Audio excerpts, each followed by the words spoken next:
여러분, 지금 이 영상을 딱 10분만 집중해서 시청해 주십시오.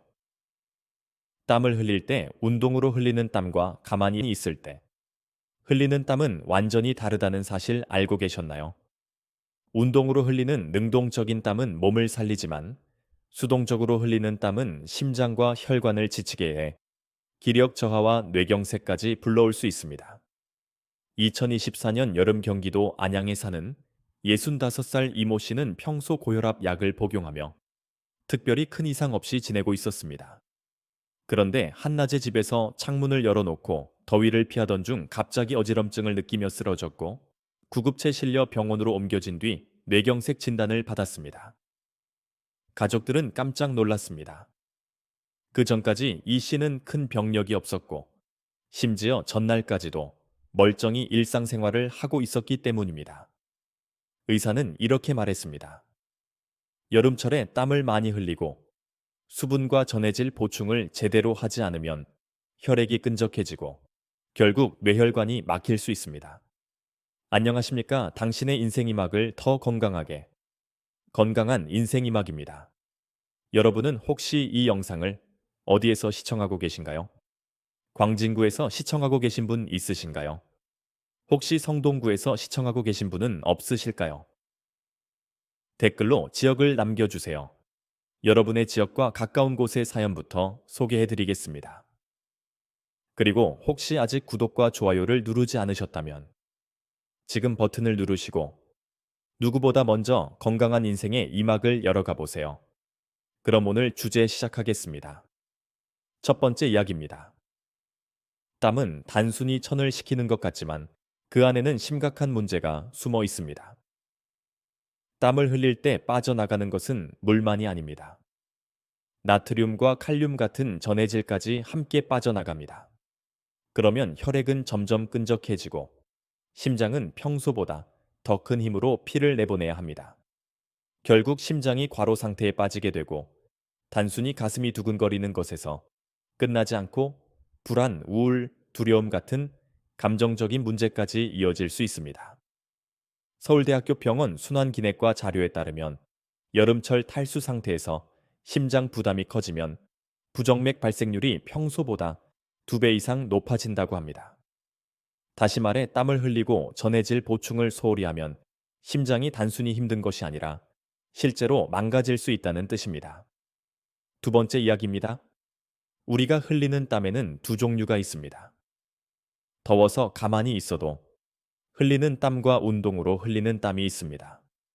가만히 있을 때 흘리는 땀은 혈액 속 수분만 빠져나가 혈액 농도만 높아지고 순환에는 아무 도움이 되지 않습니다. 그래서 쓰러지거나 기력이 떨어지는 일이 생깁니다. 반대로 운동할 때 흘리는 땀은 다릅니다. 혈액이 전신을 돌며 천을 조절하고 림프 순환을 개선하고 노폐물을 배출하는 효과가 있습니다.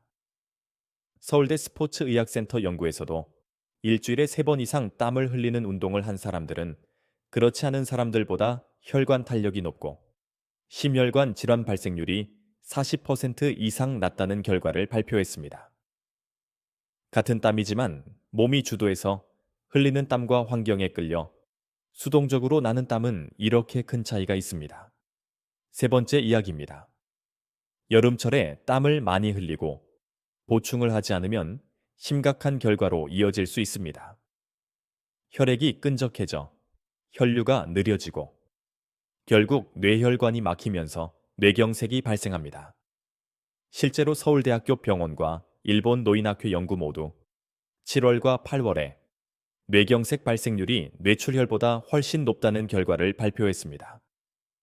부산에 사는 67살 김모 씨는 폭염 속에서 텃밭일을 하다 충분한 물을 마시지 못하고 쓰러졌습니다. 병원에서는 뇌경색 진단을 내렸고 결국 오른쪽 팔다리에 마비가 남았습니다. 단순히 땀을 많이 흘렸다는 사실이 치명적인 결과로 이어진 것입니다. 여름철 땀 관리가 단순한 컨디션 문제가 아니라 생명을 좌우할 수 있는 문제라는 점을 꼭 기억해야 합니다. 네 번째 이야기입니다. 그렇다면 어떻게 해야 할까요? 단순히 물만 마셔서는 부족합니다. 땀으로 빠져나간 전해질을 함께 보충해야 합니다. 나트륨은 소금에서 얻을 수 있고 칼륨은 과일과 채소에 풍부합니다. 대한스포츠 영양학회는 운동 중 소금물이나 전해질 음료를 함께 섭취하면 컨디션 유지와 심혈관 질환 예방에 효과적이라고 권고합니다. 칼륨이 부족하면 심장 박동이 불규칙해지고 근육이 떨리며 전신 기력이 급격히 떨어집니다. 실제로 전남에 사는 63살 여성은 여름 내내 물만 마시고 전해질 보충을 소홀히 하다가 극심한 피로와 심장 두근거림으로 응급실을 찾았고 의사는 심각한 저칼륨혈증을 진단했습니다.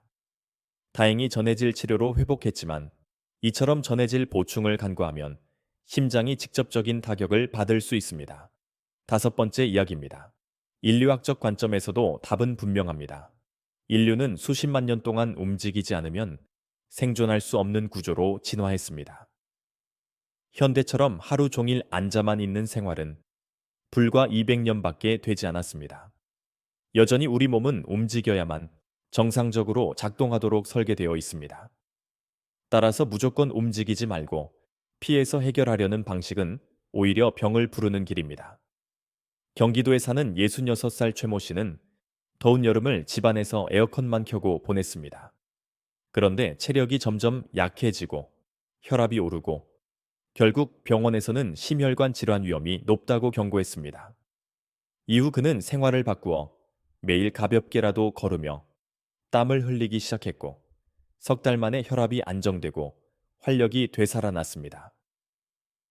땀을 능동적으로 흘릴 때 몸은 살아납니다. 정리하겠습니다. 여름철 땀은 단순한 천조절 수단이 아닙니다. 운동으로 능동적으로 흘리는 땀은 약이 되지만 가만히 있을 일이 있을 때 흘리는 땀은 심장을 지치게 하고 뇌경색까지 부를 수 있습니다. 따라서 물만 마시는 것이 아니라 소금, 과일, 채소를 함께 섭취해 전해질 균형을 반드시 보충해야 합니다. 그리고 우리 몸은 움직이지 않으면 망가진다는 인류학적 사실을 기억하시길 바랍니다. 작은 생활 습관의 변화가 여름철 기력 저하와 뇌혈관 질환을 예방하는 열쇠가 됩니다.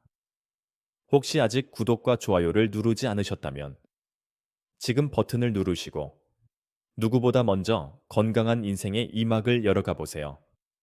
당신의 인생 이막을 더 건강하게 건강한 인생 이막이었습니다. 감사합니다.